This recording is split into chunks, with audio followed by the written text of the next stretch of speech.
Muy buenas tardes.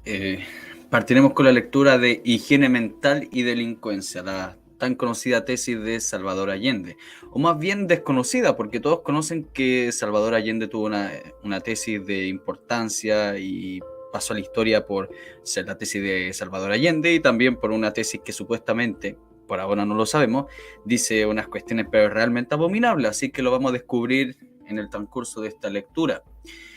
Justamente estaba yo leyendo por algunos lados que esta tesis es sumamente difícil de encontrar.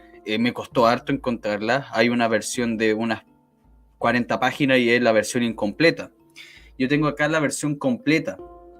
Ya es una edición no moderna, pero está completa. Así que partamos, así comencemos. Luego de eso, más adelante vamos a leer lo que dice Víctor Farías, porque justamente en esta edición tratan de refutar lo que dice Víctor Farías. Víctor Farías, que fue un historiador que literalmente desmascaró a Allende, también tiene un trabajo bastante importante de los nacionalsocialistas en Chile, etc. Vamos a leer el trabajo de Víctor Farías que, en lo que se refiere de Allende. ¿Ok? Entonces partamos. Higiene mental y delincuencia, Salvador Allende Gossens.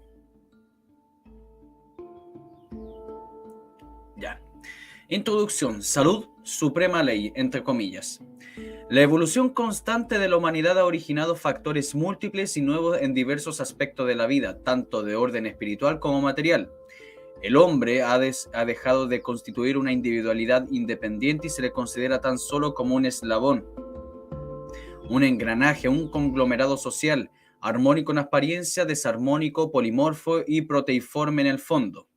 La sociedad da al hombre derechos, pero en torno a él crea obligaciones, moldeando su vida, coartando su libertad y orientando sus pasos, a pesar suyo, por el amplio sendero de la solidaridad humana. Son los grandes problemas colectivos de orden económico-social los que mueven a los hombres a revivir y generar y plantear nuevos postulados de convivencia, y así los más variados y múltiples aspectos de la vida humana. Aun aquellos de máxima intimidad han variado su concepción. No es de extrañarse entonces que la orientación actual de las ciencias médicas está ligada al desenvolvimiento económico, social de la humanidad, y que su máxima preocupación sea no el individuo como un enfermo aislado, sino como integrante de la colectividad, cuya vida está vinculada intensamente a los demás seres. Ante el caso clínico se interesa y apasiona el médico, pero se interesa y apasiona más por vislumbrar y prever los efectos nocivos que éste pueda tener para el conglomerado social. De esta forma, no tan solo utiliza su ciencia para evitarlo, sino que afianza su acción en la ley si es necesario. Hoy no solo previénese y se cura, hoy no solo se previene, se cura y se sanciona. Al enfermo infeccioso se le aísla, al enfermo rebelde al tratamiento se le recluye, al enfermo tarado se le impide en nombre de la sociedad y en beneficio de ella gran parte de sus actividades. Las leyes de la eutanasia y de la eugenesia han reemplazado la roca terpeya y sus disposiciones protegen al individuo a pesar del individuo mismo y solo las miras sociales. La roca terpeya, por si acaso, era una roca cerca, si no me equivoco, en el Monte Capitolino en Roma, que tenía un simbolismo religioso y de justicia, por si acaso. ¿Ya? La beneficencia de ayer es la asistencia social de hoy, la necesidad colectiva supeditada a la bondad personal, y así frente a los problemas de la mente y a los problemas de la delincuencia. La humanidad ha recorrido y está recorriendo un largo y accidentado camino. El loco y el delincuente han dejado de ser escarnecidos, despreciados y arrojados. Una amplia comprensión basada en hechos científicos ha puesto fin a su martirio. Y ese complejo humano ilimitado, variable y oscuro que forman locos y delincuentes se ha iluminado en gran parte a la luz de los estudios recientes. Es así como después de un largo calvario ha nacido la higiene mental, que analiza y estudia estos problemas desde el punto de vista médico-social, basado en sus normas de prevención, curación en los conocimientos y terapéutica que la psiquiatría, psicología, pedagogía y sociología han llegado a poseer. Varios años de internado en las casas de Orates, uno de ellos en la sección de reos, con trastornos mentales o sin ellos, me han permitido observar aspectos diversos e ignorados de la vida. Poco a poco nos fuimos inclinando primero e interesándonos profundamente después por los problemas de orden médico, social que constituyen la delincuencia. Leímos y la exposición científica y la realización exacta de lo ya realizado en favor de esta causa en otros países confortó nuestro espíritu. Observamos, comparamos, vivimos la realidad nuestra y la decepción se apoderó de nosotros. Nos sobrepusimos a ella y abordamos como tesis de nuestra memoria la higiene mental y la delincuencia. Nos movieron a ello, el anhelo de días mejores y el recuerdo de largas horas de charla, en que criminales y delincuentes nos abrieron el pórtico de su vida íntima, derramando en torno nuestro su veneno sentimental salpicado de sangre, dolor y miseria. No sé por qué me da el aire, estoy haciendo un punto aparte, no sé por qué me da el aire, el tufo, a esta misma tesis que tienen los progres hoy en día, que los delincuentes por culpa de la sociedad, o sea, es culpa suya, culpa mía de que ellos anden matando gente, secuestrando y haciendo todo tipo de inmundicia. Prefacio. Consideramos con nuestro respecto al delito como un respeto a otra cualquier enfermedad.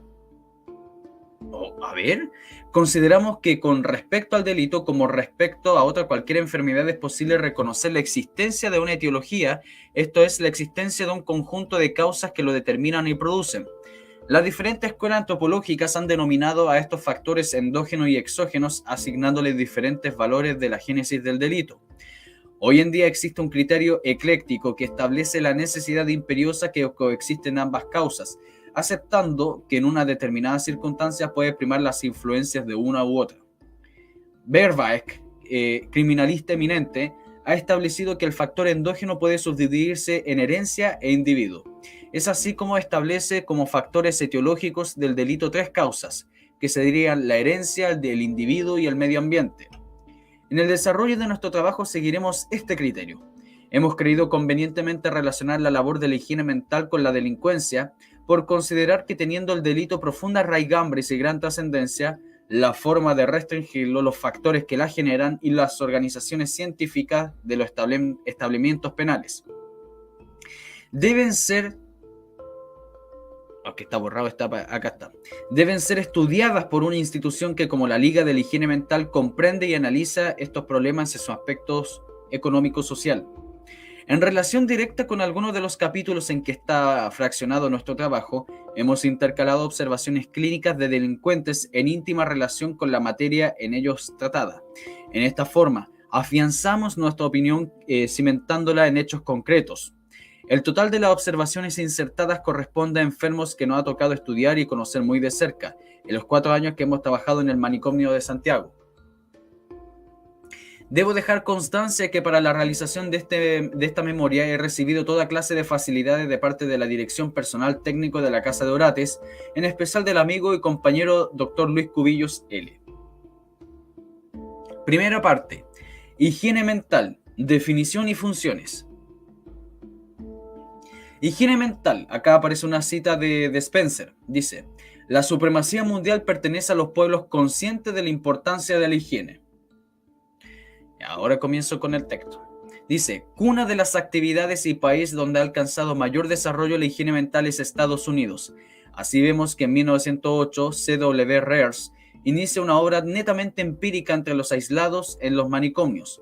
Tiempo después, Mayer de Baltimore orientó por un terreno científico esta organización, adquiriendo en pocos años gran desarrollo, y así tenemos que en el año 30 se celebra en Washington el primer Congreso de Higiene Mental.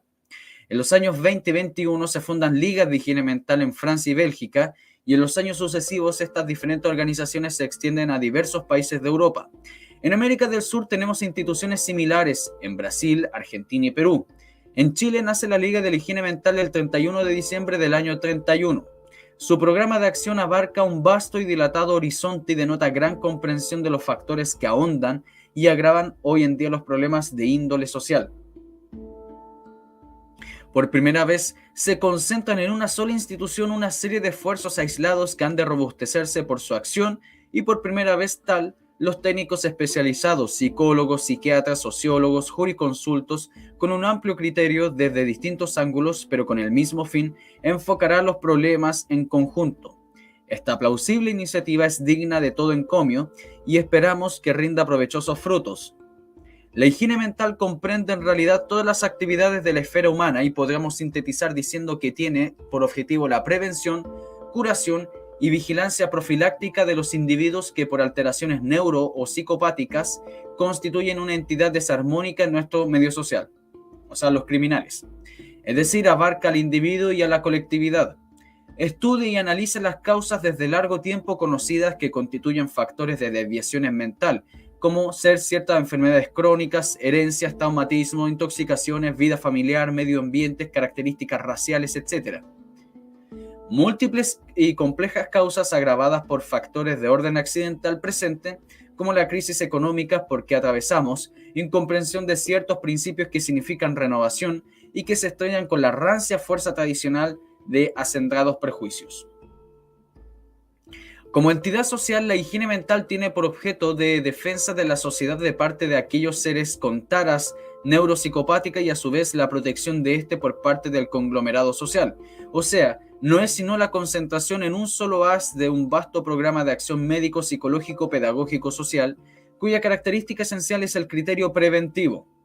El doctor Garafulik dice que la higiene mental comprenderá las desviaciones mentales que se producen en los individuos como componentes de la sociedad, necesitando en esos momentos contra ellos una conducta higiénica, o sea, una conducta fundamentalmente preventiva. La higiene mental tendrá una función. 1.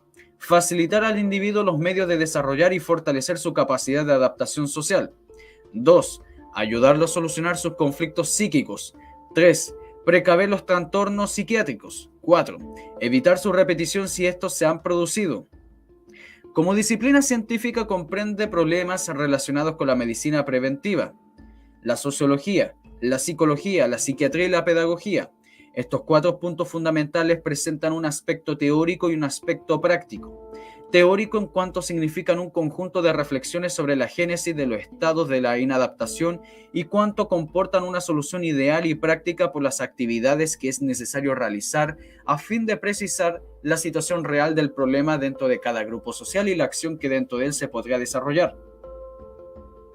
Nosotros abarcaremos la higiene mental en relación con la delincuencia, analizando en el transcurso de este trabajo los mecanismos que han de ponerse en práctica para prevenirla y restringirla. Segunda parte. Herencia. Primer factor etiológico del delito. Herencia normal y patológica y herencia y criminalidad. Herencia. Acá hay una cita de Jeremías en la Biblia. Los padres comieron las uvas verdes y los dientes de los hijos tienen la sensación acre. Jeremías capítulo 31, versículos 29 y 30. Estas palabras bíblicas han llamado por su simbolismo la atención de los sabios. Su antigüedad demuestra que los hombres han tenido conciencia exacta de la influencia nefasta de la herencia sobre las generaciones venideras. La herencia es una ley biológica general que rige desde los seres más simples, los vegetales unicelulares, hasta los animales perfeccionados. Renato Kell dice que la herencia es la disposición especialísima de la materia viva para conservar íntegramente su constitución específica, forma y función a través de sucesivas generaciones. Equivale, en otras palabras, a la fijeza, a la tendencia innata, peculiar de los seres vivos de mantener siempre la misma morfología, siempre la misma fisiología, a pesar de las influencias del medio y de otras circunstancias que pueden actuar benéfica o nocivamente sobre ellos. La herencia consiste en suma en un complejo bioconservador que resiste la tendencia evolutiva, sin que no obstante sea completamente incompatible con una teoría de evolución de los organismos. Como dice Guyenot, la herencia es la regla en el sentido de la estabilidad. En la continuidad, la variación es una excepción rarísima. Según Conklin, la herencia es la organización germinal en particular que es transmitida de padres a hijos, lo heredados, la suma de las cualidades determinadas o causadas por esta organización germinal. Diferentes formas de herencia. Las enfermedades y anomalías de carácter familiar atacan varias personas de una misma familia en las generaciones sucesivas. Como hace notar Appert, al lado de los ejemplos de generación hereditarias familiares debemos mencionar ejemplos de actitudes intelectuales en que se transmite dentro de una misma familia, a través de generaciones ciertas características especiales, por ejemplo las dos familias inglesas Darwin y Galton, ambas fecundadas en inminentes naturalistas. Es célebre también la familia de los Bach, estudiada por Galton, cuyo jefe Beit Bach panadero de Presburgo, fue apasionado al canto y de la música, dejando una numerosa descendencia en la cual se contaban 57 músicos compositores, de los cuales 20 fueron sobresalientes. A nosotros en particular nos interesa la herencia morbosa. Desde épocas inmemoriales, las cuestiones de herencia morbosa han venido preocupando a los espíritus observadores. No obstante, es solamente de 3 décadas a esta parte que se ha iniciado el incremento verdaderamente científico de los estudios acerca de sus milenarias incógnitas. Después de los trabajos de Mendel y posteriormente los de Galton exponiendo las bases de la nueva ciencia de perfeccionamiento de la especie humana, aparecieron un sinnúmero de investigadores y apasionados del estudio de las transmisiones hereditarias de ciertas enfermedades de los vicios de conformación a través de las generaciones. Como ejemplos típicos de herencia familiar anormal tenemos la atrofia muscular progresiva, la hipofalangia hereditaria, la luxación congénita de la cadera. Refiriéndonos ahora al factor hereditario en su relación con la delincuencia, estimamos necesario citar la opinión autorizada del Dr. Gorin, médico inglés de la previsión de Parkhurst. Gorin, después de haber investigado 1.428 familias criminales, llega al resultado siguiente. El 68% de los delincuentes tienen parientes criminales, cuyo número varía según los delitos. Así, en los delitos de violencia, homicidas, la herencia criminal es de 58%, en los violentos sexuales de 46% y en los incendiarios 39%. Otro ejemplo clásico tenemos en la familia Yuques. Yuques, pescador americano nacido en 1720, era deficiente. Su descendencia estaba compuesta de 1.200 individuos de ambos sexos, de las cuales 390 fallecieron en la edad infantil.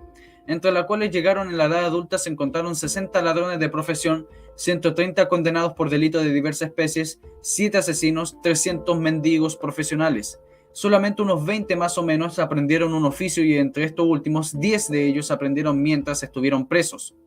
Ni uno solo de esta malograda familia consiguió terminar su instrucción elemental. En esta gran familia, a causa de la herencia criminosa de las enfermedades, de la incapacidad para el trabajo, de la tendencia al vicio, el estado de Nueva York ha gastado cerca de $2,5 millones. Es interesante constatar además la influencia de la epilepsia de la criminalidad de Necht. Encontró 60 epilépticos entre los parientes cercanos de 400 criminales. Brancaleone Ribauro encontró la epilepsia en el 10,10% de los padres de 559 soldados delincuentes. Penta, de 184 delincuentes natos, lo encontró en el 9,2%. Algunos autores e investigadores, entre los cuales sobresale Marro, ha hecho notar que la longevidad tiende a ser mayor en los padres de los criminales, e igualmente es mayor también su fecundidad. Este autor ha encontrado también que eran viejos en el momento de la concepción. El 59,2% de los padres de los homicidas, el 40% de los padres de los autores de lesiones, el 37% de los progenitores de los estafadores, el 30% de los padres de los estupradores. En cambio, los hijos de padres jóvenes no había sino un 3% de los asesinos, pero alcanzaban al 13,5% de los autores de lesiones. En estas mismas proporciones encontróse la vejez de la madre en diversas clases de delincuentes, si bien es sí, las cifras son algo menores. De lo expuesto se deduce la importancia trascendental que la herencia patológica tiene en la génesis del delito. Diversos autores convergen en considerar como factores etiológicos de la herencia patológica el alcoholismo, la tuberculosis, las enfermedades venéreas y el uso de estupefacientes. Ahí puede existir, no sé, pues yo no tengo idea, pero puede existir ahí un vínculo de por qué hay tantos delincuentes y tipo sociópata hoy en día, porque fíjense la cantidad de gente que utiliza estupefacientes. Es que hay un vínculo, no tengo idea. Después dicen, la higiene mental debe estudiar y combatir los factores básicos de la herencia normal, para lo cual en los capítulos siguientes haremos una exposición de las medidas elementales que ella debe adoptar con este objeto. Tercera parte, higiene mental y profilaxis de la herencia morbosa, lucha antialcohólica, lucha antituberculosa, lucha antivenérea y lucha contra los estupefacientes. Lucha antialcohólica. Cada gota de esperma de un alcohólico contiene un germen a toda una familia neuropática, eso lo dijo Charcot. Haremos primero algunas consideraciones sobre el alcoholismo. Con sobrada razón se ha dicho que el alcohol es un poderoso reactivo del cerebro, cuya disgregación funcional ejecuta de una manera única. Es tal vez el más importante de los dos venenos psíquicos y lejos de constituir un estimulante paraliza las funciones superiores dejando un libre juego a automatismo, dando así la impresión de un excitante verdadero. Bajo su influencia desaparece progresivamente toda capacidad de autocrítica y se establece un predominio enorme de la esfera afectiva. Las profundas alteraciones que produce en el mecanismo psíquico hace que muy justamente se considera la intoxicación alcohólica como una locura. El alcohol como reactivo del subconsciente pone en evidencia todos aquellos resortes que en la vida normal permanecen ocultos a la vista de los demás y que muchas veces son ignorados por un propio individuo. Esto viene a dar clave de las diversas formas de cómo se presenta el alcoholismo agudo. El sello especial que suele tener no obedece sino al substratum psíquico peculiar de cada ser. Uno de los hechos notorios es la facilidad con que aquellos seres de tendencias paranoicas, disimuladas, cobran bajo el imperio del alcohol una inusitada importancia y hacen que el individuo se mezcle en riñas y actos violentos. Si se piensa que el enorme compromiso de la esfera genital en los alcohólicos, se comprenderá fácilmente que innumerables actos sean delictuosos y así frecuentemente observar con ello exhibicionismo, las violencias sexuales. Esto explica también la frecuencia del contagio venéreo en los ebrios, además de la frecuencia de la transmisión hereditaria morbosa. Otra variedad clínica del alcoholismo agudo es la forma maníaca o furiosa. En estos casos predomina la violencia.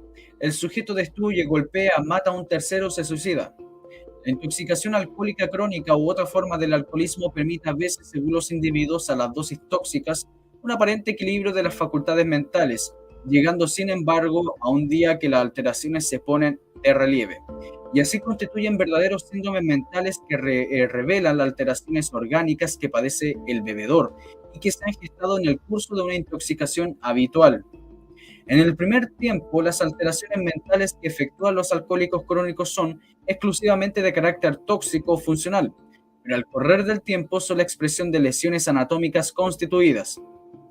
O sea, lo que está diciendo es que en la primera parte un alcohólico, por lo menos los primeros años de un alcohólico simplemente son daños superficiales, pero después ya son daños crónicos. Los síntomas dependientes de la intoxicación crónica se revelan ordinariamente por profunda alteración en las costumbres del bebedor. El egocentrismo es progresivo y constituye el núcleo de la personalidad. Junto a esto se advierte una profunda anestesia moral que hace del alcohólico crónico un ente con las características propias del loco moral. El alcoholismo es, pues, un problema social de capital importancia y es un resguardo de esa misma sociedad por cuyas garantías se debe velar, lo que nos obliga a considerar al alcohólico como un enfermo. Un pronóstico grave, temibilidad muy grande, debe autorizarnos a tomar rigurosas medidas en contra del alcohólico. No ocurrirá lo mismo cuando se trate de un caso con un pronóstico benigno, en que las medidas se orientarán hacia el aislamiento terapéutico. Más que en el caso del alcoholismo agudo, es de capital importancia formarse juicio acerca de la conducta que observarán los alcohólicos crónicos libres dentro de la sociedad. Recordando que el individuo que permanece bajo la influencia de esta intoxicación es profundamente antisocial. Se ha hecho resaltar con mucha justicia que el alcohólico es un sujeto que tiene una marcada biofobia, que no solo se orienta hacia el aniquilamiento ajeno, sino que aún de su propia vida. Recordemos una frase muy significativa de un escritor que dice así: el alcohol es un amigo generoso de la criminalidad. Tarde, el eminente sociólogo francés dice: la estadística demuestra que los progresos del alcoholismo marchan paralelos con los de la criminalidad. En Francia ha existido siempre una gran relación entre las altas y bajas de los homicidas simples y la mayor o menor producción de vino. Es así como los delitos de sangre recrudecen en los meses próximos a la vendimia. Entre nosotros el alcohol es tal vez el agente de mayor importancia en la génesis de los delitos. Una estadística en este sentido nos daría una proporción de 75 a 80% más o menos de antecedentes alcohólicos o de herencia alcohólica en los homicidas. El alcoholismo es, como muy bien ha dicho el autor, la llave de este teatro que es el mundo donde cada momento se suceden las extravagantes escenas originadas por la locura o la degeneración etílica. Legrain dice: locura corta, enfermedad, pero locura y enfermedad a la vez, tal es la ebriedad. Las consideraciones expuestas anteriormente nos llevan a considerar las medidas que la higiene mental debe propender a que se tomen para combatir y restringir en parte o en su totalidad, si fuera esto posible, los nocivos efectos tanto individuales como colectivos que produce el alcohol. Daremos a conocer al respecto algunas medidas que se han tomado en otros países y que podrían servir de base para orientar la lucha antialcohólica en nuestro país. Entre los recursos puestos en la práctica, el de más grande importancia es la educación. La escuela constituye la lucha contra el alcoholismo, uno de los medios tal vez el más poderoso para desviarlo de su nefasto camino de dolor y de miseria. Los maestros deberían, pues, dedicar semanalmente algunos minutos a la disertación sobre las consecuencias que acarrea el abuso del alcohol y leer un trozo escogido relacionado con ello, comentándolo y haciéndolo evidente ante el espíritu curioso y flexible de los niños. Esto desde largos años se hace en otras naciones y Chile debería imitarlos.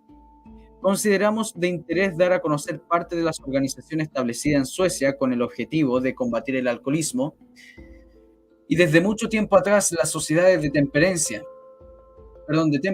que existían en aquel país del norte venían denunciando por diferentes medios, conferencias, afiches, gráficos, cinematógrafo, folletos, giras de propaganda, etc., los estragos causados por el uso y el abuso de este tóxico entre sus habitantes. A pesar de todos los esfuerzos realizados, la propaganda contra el veneno resultaba inútil y estéril. Habíanse formado dos partidos, uno que preconizaba medidas prohibitivas absolutas y otro que protestaba de estas iniciativas tan radicales. Fue entonces cuando apareció la figura del doctor Bratt, médico de Estocolmo que se hallaba convencido que la represión completa y absoluta del alcohol provocaría fraudes y contrabandos, con lo cual se desmoralizaría la reglamentación más perfecta y la fiscalización más estricta y rigurosa. Propuso, por lo tanto, que se admitiese el uso moderado de bebidas alcohólicas de baja graduación a fin de disminuir en lo posible sus desastrosos efectos. Decidió que no se prohibiese el uso del vino, sino que se reglamentase su consumo en forma conveniente, organizándose una sociedad llamada Spritzentralen, que se recibiría del Estado el monopolio de la adquisición al por mayor y de la venta inspeccionada de todas las bebidas consumidas en el país. Solamente ella podía dedicarse a este negocio de manera que el control de la producción y del consumo era perfecto, o sea que el Estado mantuviese este pequeño monopolio del alcohol. El que quisiera adquirir bebidas alcohólicas estaba obligado a presentar su carnet llamado Notebook, que solamente se facilitaba después de una investigación de la vida y conducta del individuo. Si la investigación era satisfactoria, el ciudadano mayor de 25 años recibía el permiso que le daba derecho para adquirir 4 litros de aguardiente al mes y cantidad de vino adecuada para el consumo.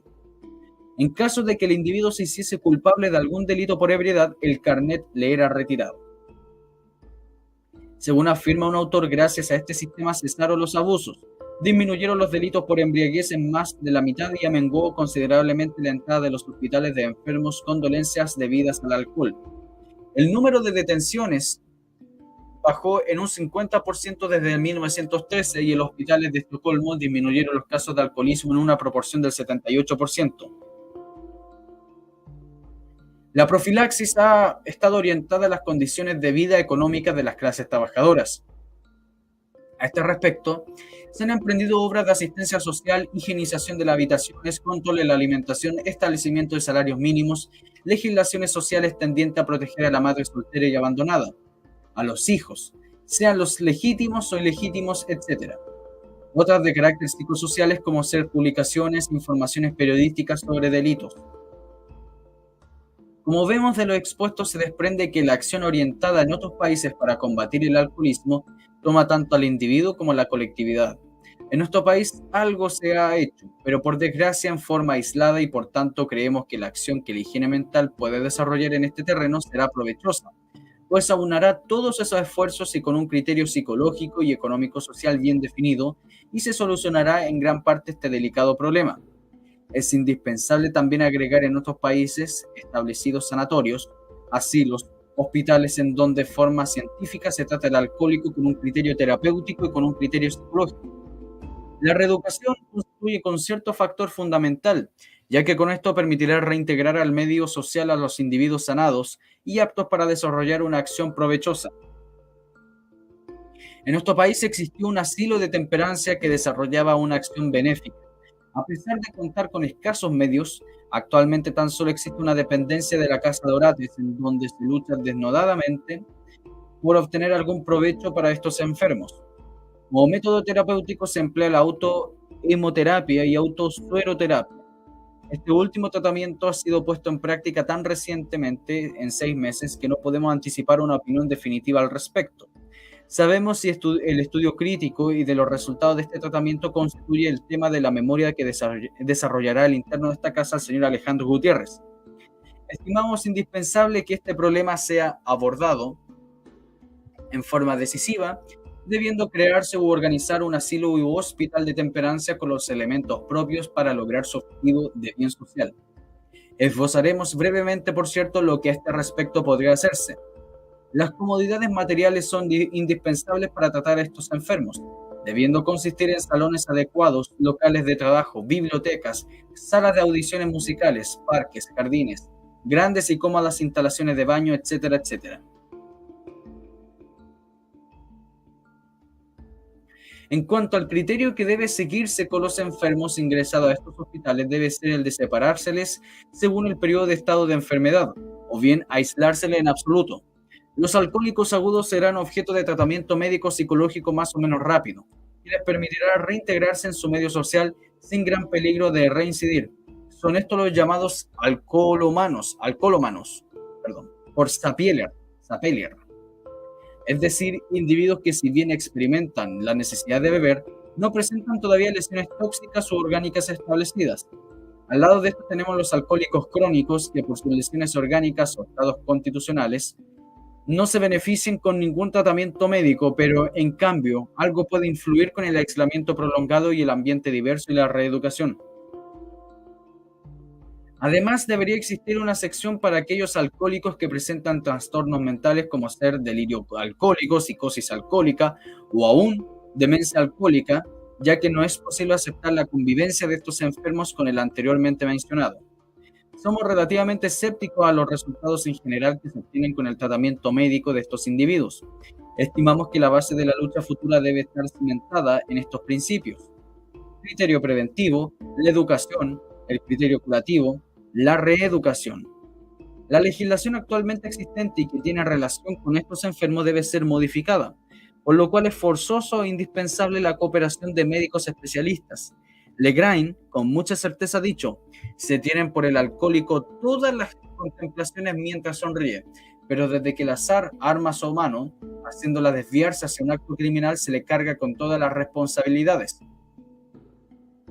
Con esto establece magistralmente el criterio superficial con que la mayoría de la gente estima la responsabilidad de estos seres. Otro aspecto interesante de la legislación que debe abarcarse o ser reformada es la concerniente a la incapacidad civil de estos enfermos: testamentos, divorcio, herencias, tutelas, etcétera, etcétera. Comentario. Llama la observación, llama la atención en este sujeto su desmedida afición al alcohol y la peligrosa influencia que éste ejerce sobre él. Su instrucción escasa, el ambiente que ha vivido, su carácter, su temperamento, ha reunido todas las condiciones que se requieren para hacer que este individuo un delincuente habitual. Su reeducación la consideramos casi imposible, siendo su temibilidad y peligrosidad máxima y constante. Estimamos que este enfermo no debe ser dado de alta, y en caso que así sucediera, ha de ser sometido a una estrecha y asidua vigilancia, porque de lo contrario reincidirá en sus manifestaciones antisociales.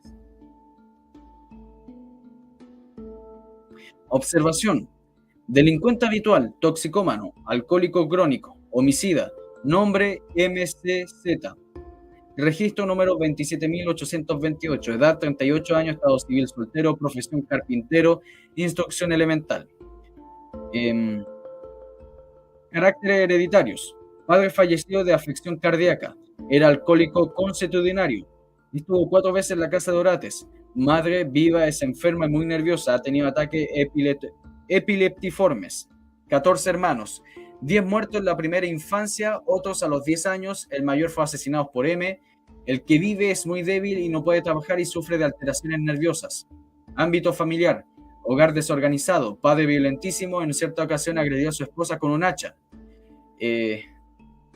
Caracteres personales. Ha tenido 2 hijos de temperamento voluntarioso y díscolos. Fumador y jugador y bebedor habitual desde el año 20.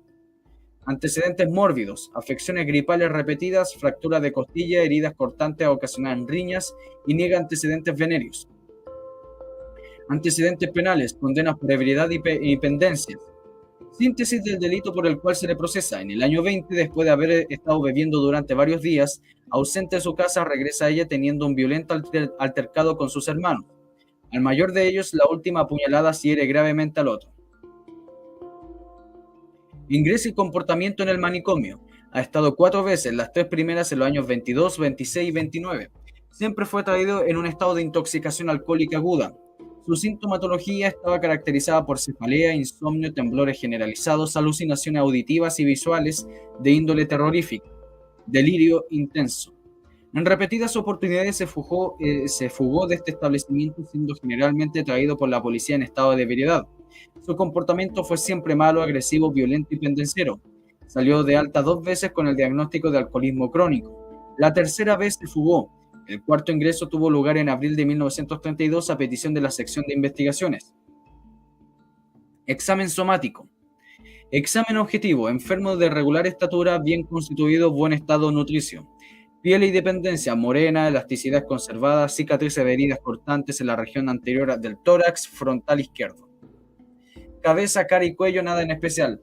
Aparato locomotor y columna vertebral, faltan 2 falanges del segundo y tercer ortejos y pie del pie izquierdo. Resto del examen somático, nada de especial. Examen psíquico. Individuo que habla pausadamente en forma clara. Se lamenta estar recluido y no parece darle mayor importancia a los delitos que se ha cometido. Síntesis mental. Inteligencia menos que mediana. Memoria muy poco desarrollada. Sentimientos afectivos, pasionales y morales. Reducido a la más mínima expresión. Tan solo le interesa y en forma superficial lo relacionado con su madre. Comentario. La historia que hemos expuesto pertenece a un individuo en el cual observamos taras hereditarias muy marcadas, padre alcohólico y madre epiléptica. Desde niño fue agresivo, violento y pendenciero. Su juventud se desenvuelve en un hogar desarticulado por el vicio y la miseria. Hace 15 años bebedor consuetudinario. En sus crisis el alcoholismo agudo, su agresividad y su irritabilidad son máximas, presentando graves reacciones antisociales. En síntesis, estimamos que este sujeto es un delincuente habitual, quizás nato, a pesar de carecer de estigmas morfológicos degenerativos. Su temibilidad es máxima. Estos individuos constituyen los enfermos reincidentes, en los cuales es inútil pretender una reeducación. Su reclusión debe ser permanente dada a la nula reformabilidad y peligrosidad constante.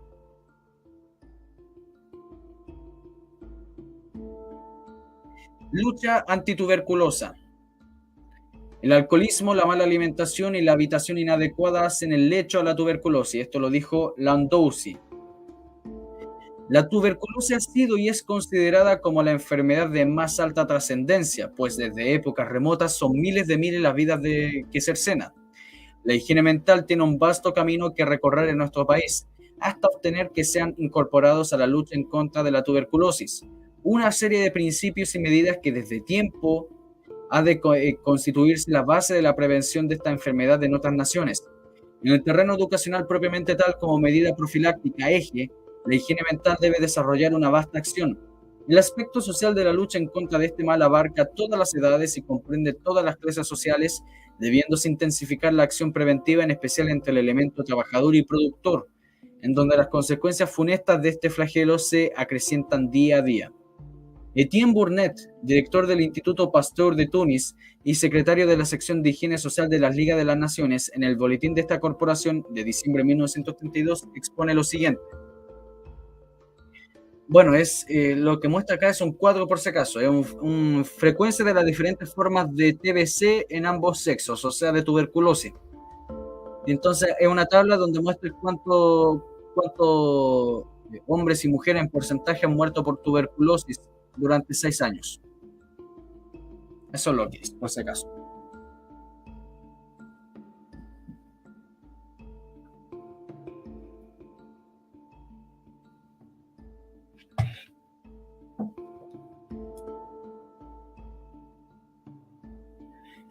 Continuemos. Dice, todo lo que el hombre ha hecho para deteriorar la tuberculosis se basa en dos principios formulados, uno por Pasteur y otro por Koch. El primero consiste en la preservación de la semilla sana, es decir, desde la infancia, a sustraerla del modo contaminado. El segundo es el aislamiento de los enfermos y la desinfección de su medio, por los métodos empleados contra las enfermedades infecciosas transmitibles. Estos principios son hoy en día útiles y eficaces, pero su dificultad de aplicación es inmensa tratándose de la tuberculosis. La tuberculosis es una enfermedad social. La consideramos así, primero, porque la mayoría de los seres que son atacados por ella viven en grupos más o menos densos y solidarios los unos los otros. Su densidad y solidaridad hacen que se unan los caracteres biológicos, los caracteres epidemiológicos y determinados por la extensión, tenacidad y la evolución. Bueno, yo no soy médico, pero hay un montón de gente rica que le dio tuberculosis, y presidentes también. Está el caso de Pedro Aguirre Cerda, si no me equivoco, murió de tuberculosis. Y no creo que estaba viviendo en un conventillo cuando era presidente. Pero claro, hay más frecuencia porque hay más densidad de población. Segundo, la tuberculosis presenta caracteres especiales originados por el hecho de que la sociedad está dividida en grupos o clases que difieren los unos de los otros por sus medios de existencia, de donde dependen los medios de resistencia a la enfermedad. Bueno, ahí salió el marxismo. A la tuberculosis, enfermedad social, corresponde a una higiene social que es una higiene de masas, donde la aplicación de ella no puede estar asegurada por el individuo ni la familia. Una higiene que, teniendo como punto de vista la desigualdad económica de los individuos, desde el momento que existen ricos y pobres, compensa las diferencias de clases. Podríamos decir que la higiene social consiste en la igualación de las clases con respecto a la salud. Bueno, ahí ya llegó el socialismo.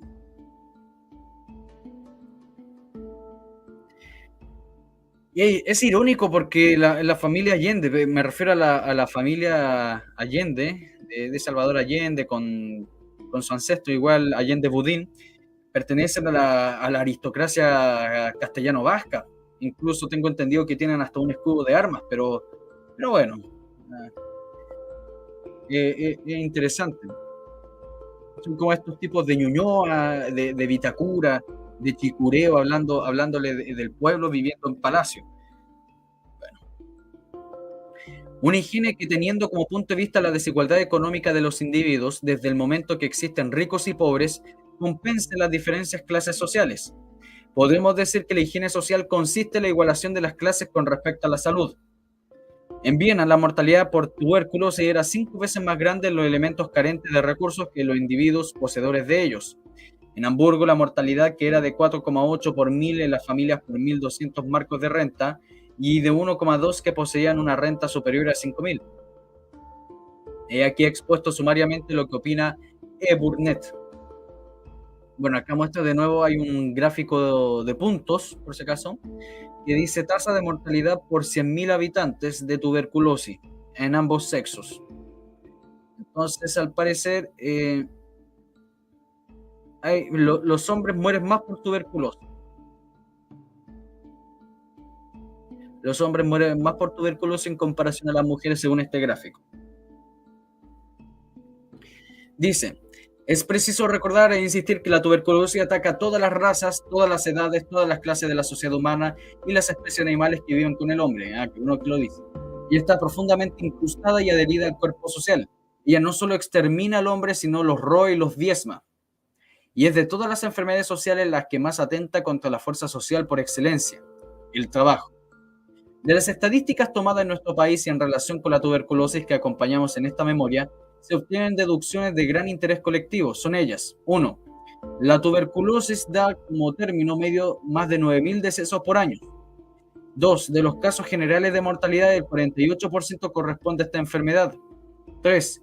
Considerando la tasa por 100.000 habitantes, se obtiene una cifra de 260 de mortalidad por esta causa. En circunstancias, en otros países, Dinamarca, Alemania, Bélgica, la tasa de mortalidad por cada 100.000 habitantes es aproximadamente la mitad.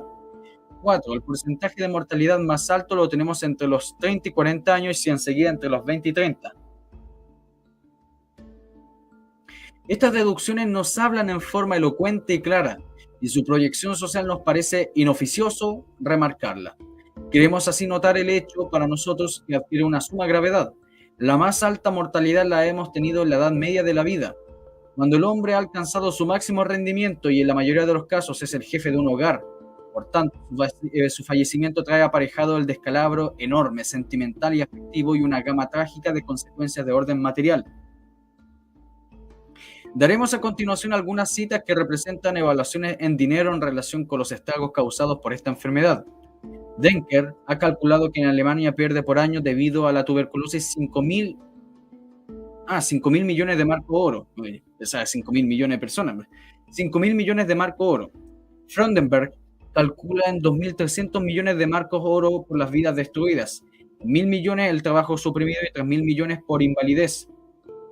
Hemos esbozado en los párrafos anteriores algunos aspectos de la tuberculosis que importan a la colectividad. A continuación, en forma somera, expondremos la manera como se encuentra organizada en otros países la lucha de la profilaxis en contra de este flagelo. Es que pusieron un cuadro y se saltaron la última frase, por eso. El cuadro dice, porcentaje de mortalidad por tuberculosis en las diferentes edades. Y entonces ponen años de 1923, 1928, 1929, y entonces los que mueren más son la gente que tiene de 30 a 39 años. Y tienen el 45,9% de muertes.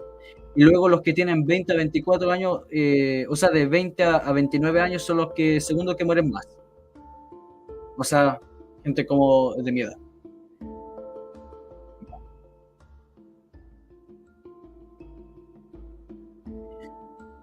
La profilaxis social de la tuberculosis.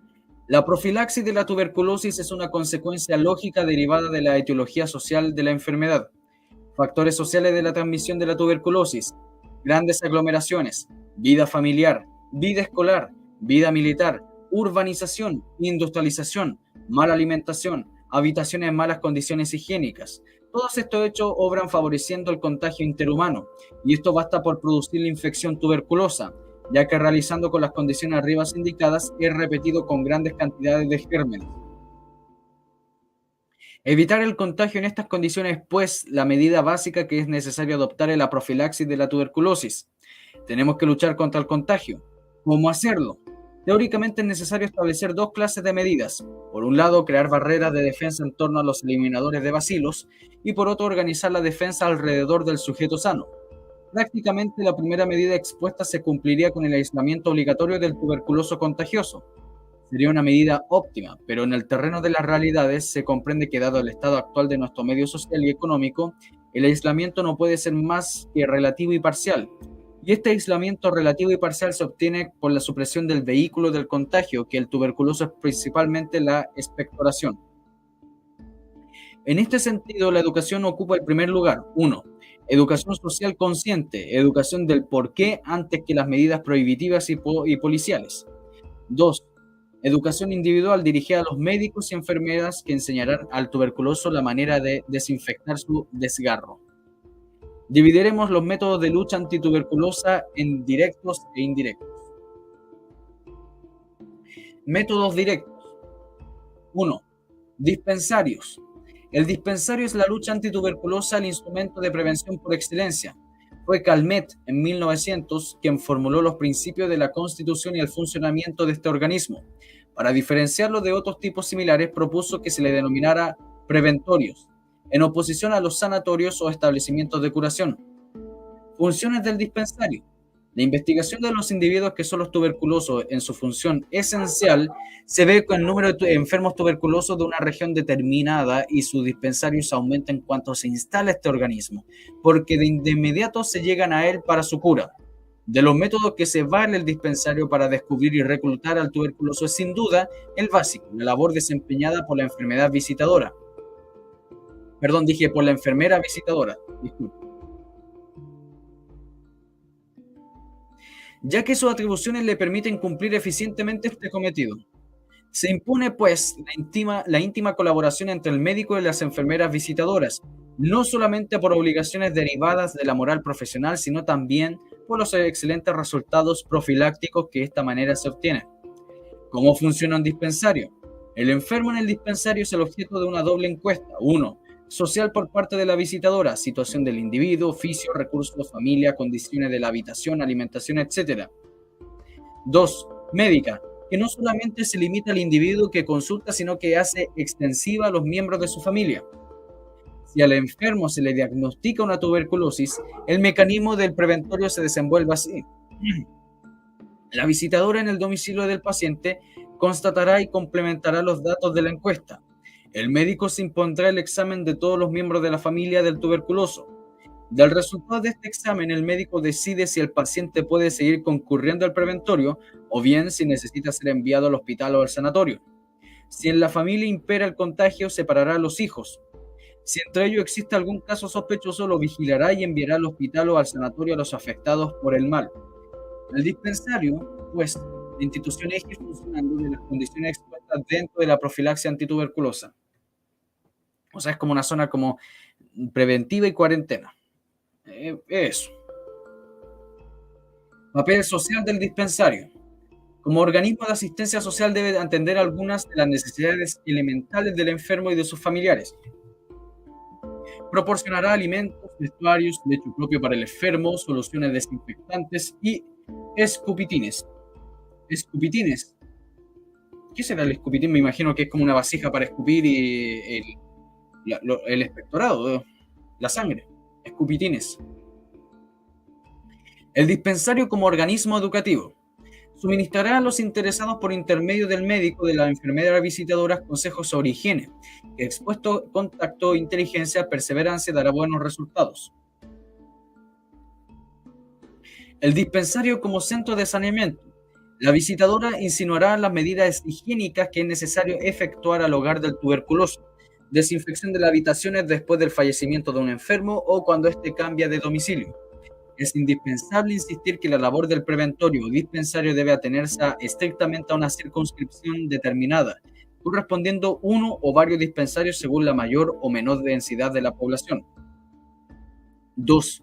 Sanatorios.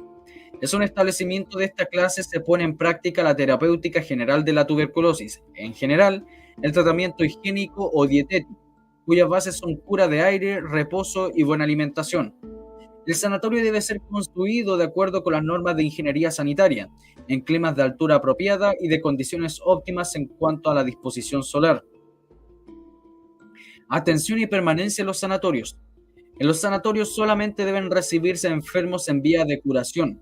Es un acto de falsa piedad aceptar enfermos incurables, ya que en el terreno médico debemos considerar que nada desmoraliza más al enfermo que hace una cura sanatorial y el ver morir a los pacientes que sin esperanza de curación son enviados allí. La permanencia en un sanatorio popular, por desgracia, es de tiempo limitado. Por tanto, su eficacia es menor que la del sanatorio privado. Debe ser esto complicado al engranaje económico social que es menester por su buena marcha.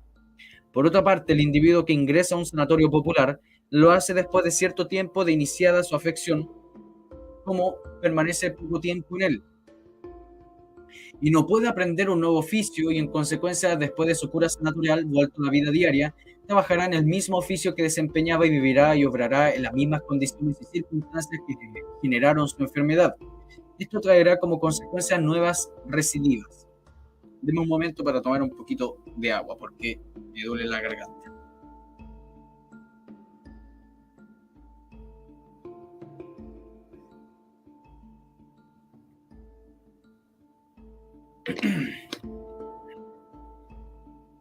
Ya, ahora sí, ya, ahora sí. Prolongar la estadía en el sanatorio popular hasta obtener una curación completa e internar al paciente en el momento mismo en que se inicia su afección debe ser la hora futura de una amplia y consciente legislación social. La hora máxima del sanatorio desde el punto de vista social es aportar los elementos necesarios para que el tuberculoso, que por el hecho mismo de su afección es un individuo de valencia fisiológica menor, sea capaz, una vez egresado de él, de ganarse el diario sustento sin transgredir su menor valencia fisiológica. Para la realización de este objetivo existen dos métodos. A. Reeducación profesional. En algunos establecimientos esta obra se efectúa, pero es indispensable complementarla, haciendo que el tuberculoso adaptado a un nuevo trabajo encuentre la vida cotidiana campo donde ejercitarlo. B. Ciudades para tuberculosos. Proyecto ideal, pero de una difícil realización. En Gran Bretaña existen 3 ciudades de este tipo. En Paperworth, el establecimiento funciona así. En el hospital de esta ciudad se recibe a los enfermos aún con lesiones avanzadas, siempre que existe esperanza con mejoría y capacidad para adaptarse a un nuevo oficio. Después de cierto tiempo de observación en el hospital pasa el enfermo al sanatorio de la ciudad, siendo sometido allí en una cura de reposo, aire y buena alimentación. Y a medida que su estado progresa de acuerdo con sus aptitudes se le enseña un nuevo trabajo. Después de algunos meses se le somete a una vida un poco más libre, cuidando a los enfermos pudientes que pagan su cura sanatorial.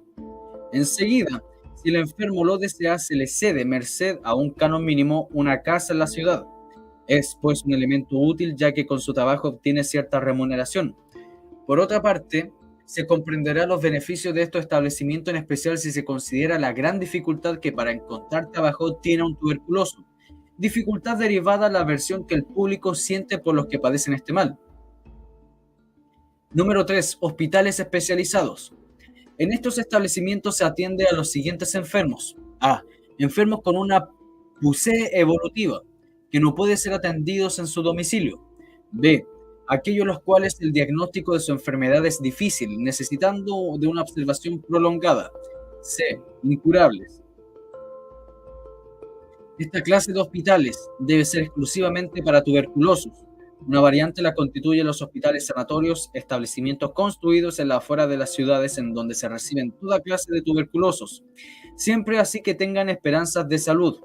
En ellos se recogen especialmente los tuberculosos más peligrosos en cuanto a la diseminación de la enfermedad y que son aquellos que no guardan cama, los ambulantes que siembran el contagio por todas partes. Además, se instalan ellos a los enfermos que no pudiendo hacer la cura sanatorial, no son aptos para ingresar a un hospital especializado por la aprehensión que por este establecimiento sienten. Como síntesis de lo expuesto podemos decir lo siguiente, y en ello, cuanto a la organización de los servicios se refiere y a la correlación que se ha de tener. 1. Servicio especializado en los hospitales urbanos que recogen, estudian y comparten a los tuberculosos de los distintos establecimientos. 2. Hospital sanatorio que recibe enfermos ambulantes o enfermos que no consienten ingresar al hospital urbano o a los que se encuentran en la antesala del tratamiento sanatorial. 3. Sanatorios, escuelas destinados a la tuberculosis capaces de una readaptación social. Preservación de la infancia.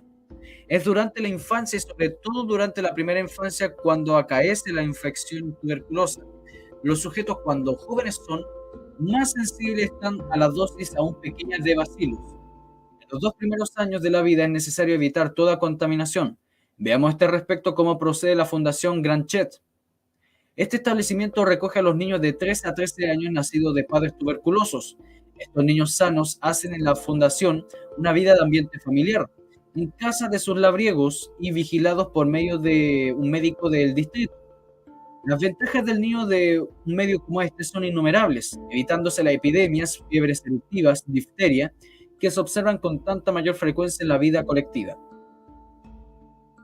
Resultados obtenidos por la Fundación Granchet. En 20 años de labor, en los 2.000 niños recogidos, solo 7 han presentado posteriormente una tuberculosis. De estos 2 casos mortales y en los 5 restantes se obtuvo éxito con el tratamiento.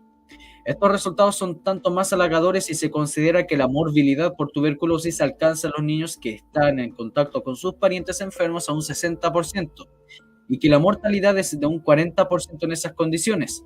Similar a la Fundación Granchet, tenemos organismos en muy diferentes departamentos de Francia. Sumamente conocido y muy importante es el Centro Tout Petit,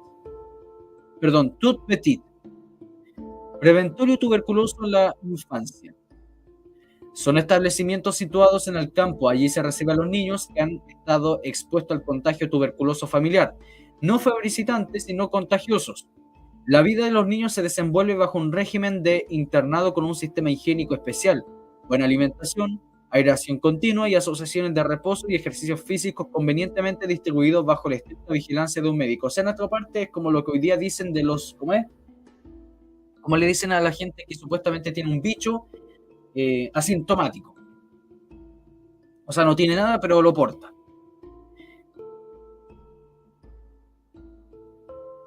Escuelas al aire libre. Es necesario distinguirlas de los preventorios. Son establecimientos educacionales reservados a niños no tuberculosos, situados a los arrabales de la ciudad. Se recibe allí a los niños que tienen necesidad de vivir buenas condiciones higiénicas por sus precarias aptitudes físicas. Existen dos tipos, externado e internado. Este último es para aquellos niños cuyas familias habitan en malas condiciones higiénicas. Educación escolar y preescolar. Debe ser práctica e intensiva en todas las edades, pero en especial en el niño, en su edad preescolar y escolar. Es indispensable que la escuela construida desde acuerdo con los principios higiénicos y teóricos que el niño se le inculcan sea una demostración objetiva en la ventaja que se le predica. Es necesario insistir que la educación de la higiene aplicada a la lucha antituberculosa son eficaces solamente en aquellos principios explicados por una razón, ya que la ignorancia del por qué no despierta al niño del acto consciente de obrar de acuerdo con lo que se le ha enseñado. Es la coordinación de todos los medios directos que hemos expuesto, lo que da en la profilaxis antituberculosa beneficios positivos. Analizaremos ahora los métodos indirectos. A ver, ¿cuánto falta de los métodos indirectos? No falta tanto tampoco para terminar el... Falta, a ver, una, dos, tres, cuatro, cinco páginas. Ya, al carajo nomás. Terminemos para no dejarla así a medias. Métodos indirectos. Higiene individual. Superfluo nos parecería detallar un punto tan conocido a pesar de su vital importancia.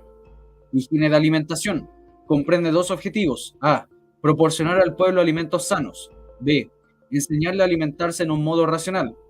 Estas consideraciones son de enorme trascendencia en la infancia, en donde observamos que la mayoría de las enfermedades se deben a una pésima alimentación, no tanto por carencia de alimentos, sino por la forma como son suministrados.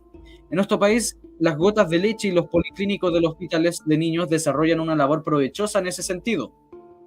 Enseñar a usar alimentos y educar a las masas populares la técnica culinaria apropiada para preparar las comidas, en especial las del niño, es tarea que la medicina preventiva debe abordar y de carácter sumamente urgente, si desea disminuir científica racionalmente nuestra enorme cifra de mortalidad. Higiene de la habitación. Si recordamos que son los hacinamientos y las malas condiciones higiénicas de la habitación los que favorecen en gran escala la propagación de las tuberculosis, al multiplicar los contagios y debilitar las resistencias orgánicas, comprenderemos que cuanto se haga para inculcar a las masas la idea que debe vivirse en la habitación higiénica será poco. Los poderes públicos deben hacer emprender obras de saneamiento colectivo en materia de viviendas. Debe impedirse toda construcción de lo que no llene, por lo menos elementos de condiciones de higiene, sea los barrios urbanos o rurales. A continuación, transcribiremos algunos datos proporcionados por el jefe de Departamento de Ingeniería Sanitaria de la Dirección General de Sanidad. Las cifras que se exponen permitirán apreciar el vasto problema del saneamiento que aún queda en abordar a nuestro país. La población urbana de la República, de acuerdo al censo de 1930, alcanza 2.119.221 personas y se encuentra distribuida en 232 centros urbanos de más de 1.000 habitantes.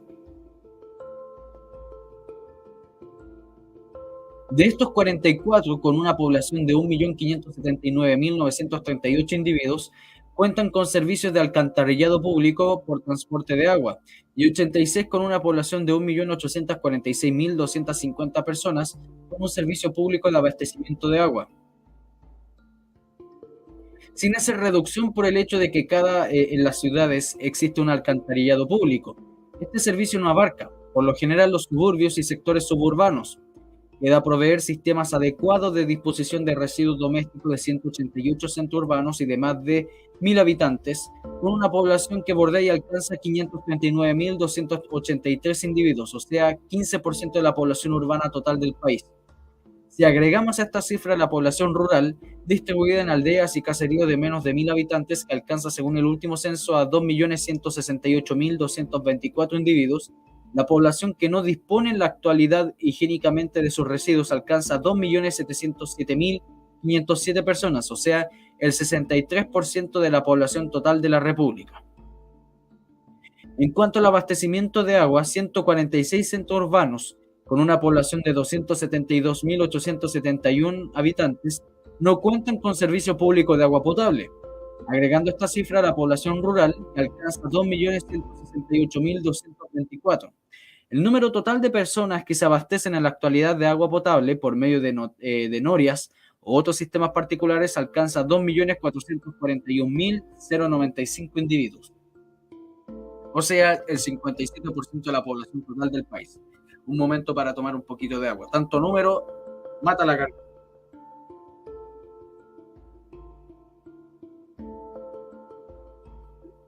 Ya.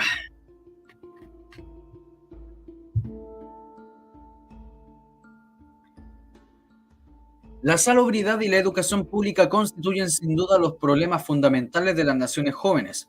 Son las bases física y moral respectivamente en que debe apoyarse su civilización y su progreso. Lucha en contra de los tóxicos, alcoholismo, morfina, cocaína, etc.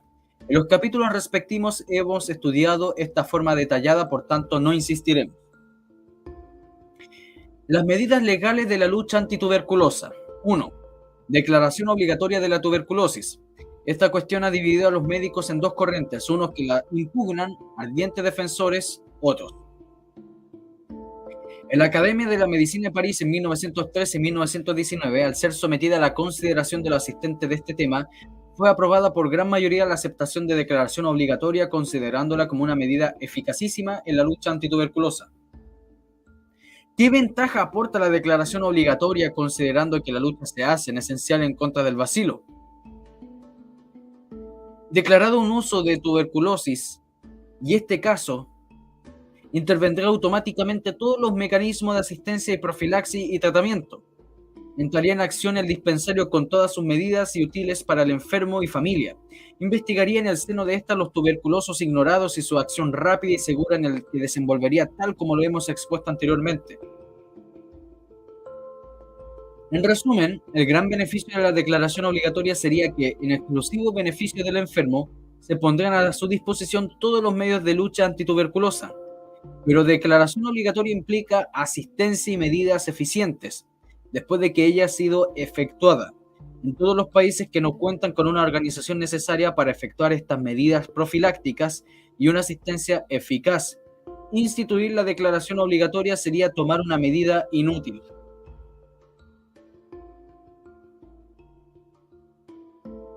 Otra de las innumerables ventajas de la declaración obligatoria es que la que desprende al tener el perfecto conocimiento de la cantidad exacta de los enfermos atacados por este mal.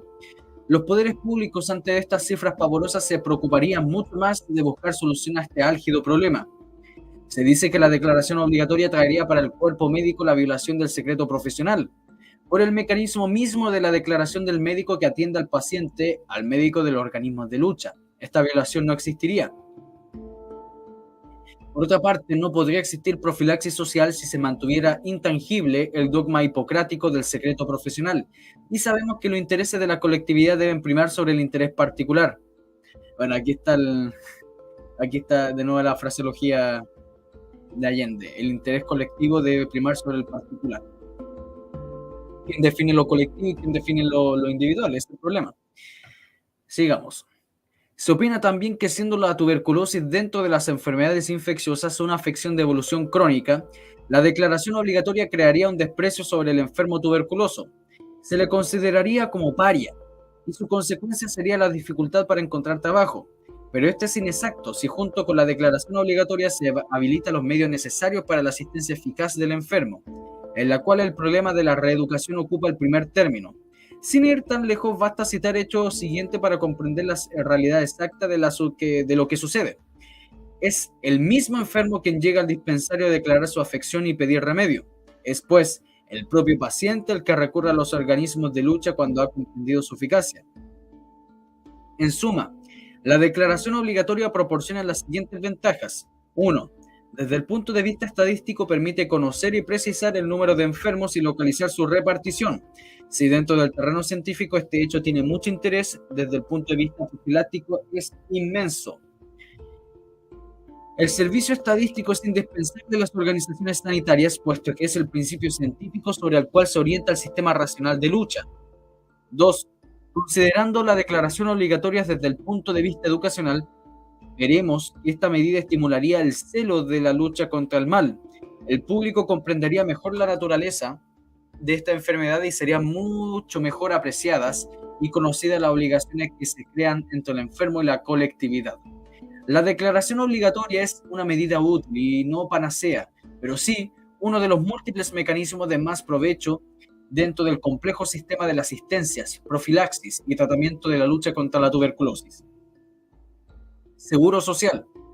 Se asegura al individuo contra ciertos riesgos que son los accidentes, la invalidez y la enfermedad. Contribuyen al seguro del patrón, el asegurado y el Estado. El patrimonio constituido por el aporte de esta triple participación es administrado por cajas privadas. Por lo que se refiere a la lucha antituberculosa, las cajas han fundado sanatorios donde son trasladados los enfermos, asegurados y cuyas familias reciben, de acuerdo con su aporte, los auxilios necesarios mientras dura el tratamiento sanatorial. Seguros obligatorios de esta naturaleza tenemos en Gran Bretaña, Bélgica, Francia y Alemania, aportando un valioso contingente en la lucha contra las enfermedades, entre ellas la tuberculosis. En Italia, además de los seguros generales contra la invalidez, accidentes y enfermedades, tenemos un seguro especial en relación contra la tuberculosis. En nuestro país, la ley del seguro obligatorio desde el punto de vista teórico no deja nada de que desear, pero su aplicación ha demostrado numerosas deficiencias, en especial en las épocas de las grandes crisis económicas cuando estas deficiencias se acentúan, porque disminuyendo el trabajo, aumentando la cesantía, los asegurados no pueden pagar sus imposiciones y por tanto pierden sus derechos. Es entonces este gran problema de los indigentes, de los cesantes, el que debe preocupar a los poderes públicos, porque habiendo perdido los derechos que le otorgaba la ley, ha quedado carente de toda atención médica obligatoria. Breves resultados obtenidos en otras naciones por la coordinación de los métodos anteriormente expuestos. En Gran Bretaña la mortalidad por tuberculosis ha descendido un 40%, en Escocia un 46%, en Estados Unidos la mortalidad por tuberculosis ha descendido en un 15,6% desde 1911 a 1910 y en un 32% desde 1910 a 1920. En Dinamarca el coeficiente de mortalidad por tuberculosis era 9,5 por cada 10.000 habitantes. De lo que en otros países se hace y se ha hecho en contra de la tuberculosis, nosotros debemos sacar sus enseñanzas. Por desgracia, nuestra situación económica no nos permite un gran despliegue de acción, pero creemos que la higiene mental puede desarrollar una eficaz labor, demostrando por medio de estadísticas las funestas consecuencias de esta enfermedad, trazando la proyección económica que estas consecuencias traen. Y así, tratando de incrustar en la masa y en el pueblo y en general en todas las clases sociales, los conceptos, las medidas de profilaxis conocidas y puestas en práctica tiempo a en otros países. Esto es de una importancia y trascendencia enorme y su relación con la delincuencia es íntima, ya que es decir, tuberculosis es decir miseria y decir miseria es decir criminalidad y cuando existe una condición psicopatológica especial. Dijémoslo hasta acá. Mañana partimos con lo que es la lucha antiveneria. Oh, qué cansado, qué cansado.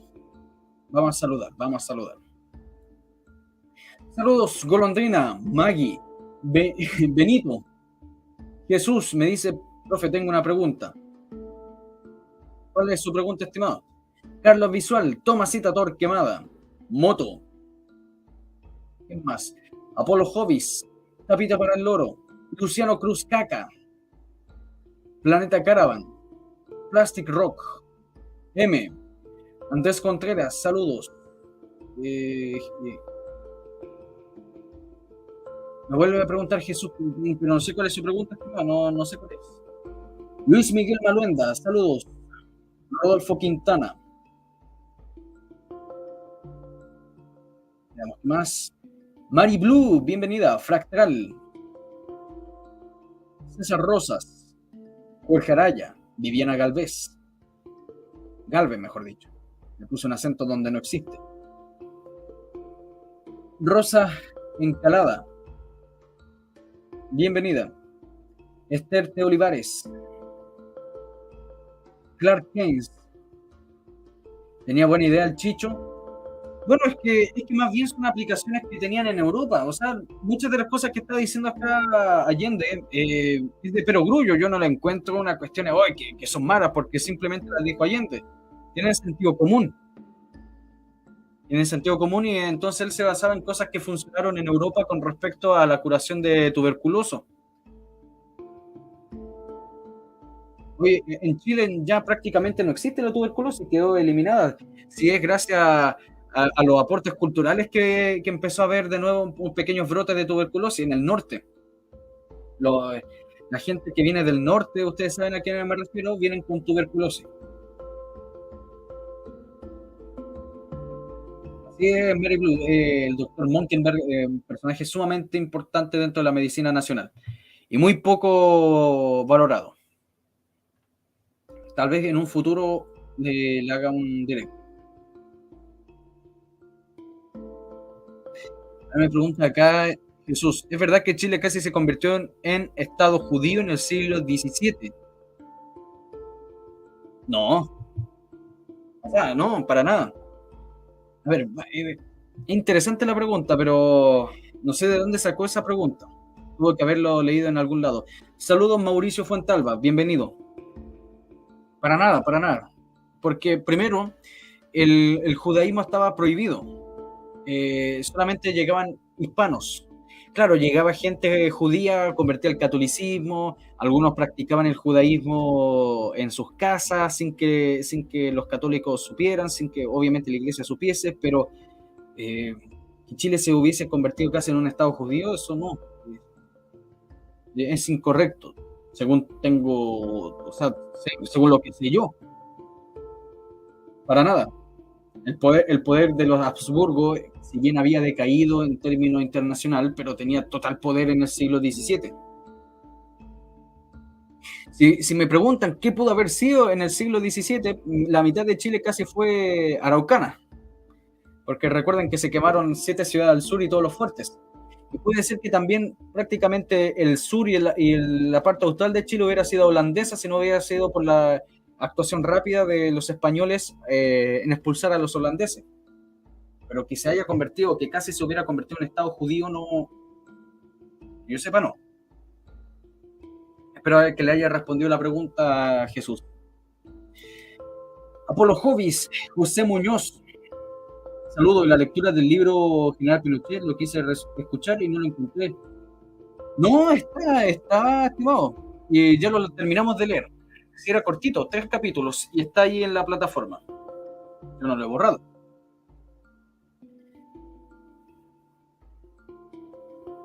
Sí, también me lo he notado más, que tiene más parece una tesis de psicología que de medicina pura, pero bueno.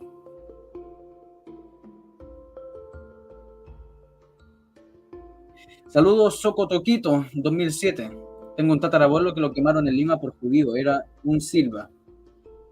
Ese es un trabajo que me gustaría hacer en un directo sobre la Inquisición en Chile. Hacerlo en un directo y en formato video. La gente piensa que acá en Chile quemaron medio Chile. Mentira. Y se los va a decir alguien que no es católico, que es evangélico, así para que él tenga un poco más de validez. Saludos, Gaby Zamorano.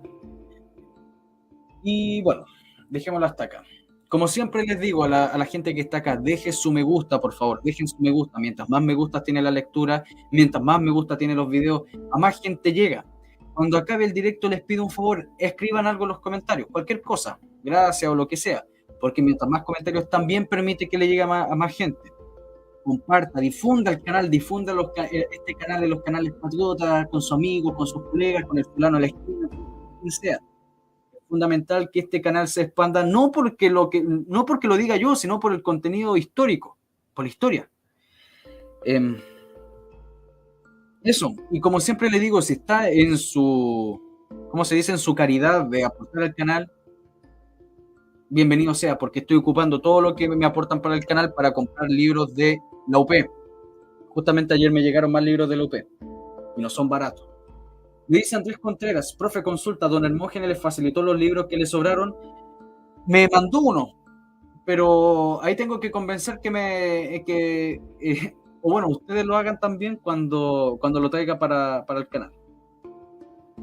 Ahí yo le ayudo a difundirlo. Holanda, ¿qué tal? Saludos, Claudio Iván Riquelme. Bienvenido. O bueno, hasta luego, porque ya nos vamos. Eso. Capítulo 1 de la tesis de Salvador Allende, higiene mental y delincuencia. Por ahora no ha dicho nada contra las mujeres, ni contra los judíos, ni contra... ¿Quién más? Contra la eugenesia, no sé. Que hay muchas cosas que dicen. No tengo idea, yo nunca la he leído. Por ahora. Ya, me retiro, cuídense mucho, que Dios los bendiga y les pido eso que se los mencioné anteriormente. Y también le agradezco si va a ver este directo a Lobo Chileno. Muchas gracias por el flow. Muchas gracias. Y a toda la gente que deja también, ¿cómo se llaman estas cuestiones? Los super gracias, algo así se llama, que manda como una especie de super chat por los videos.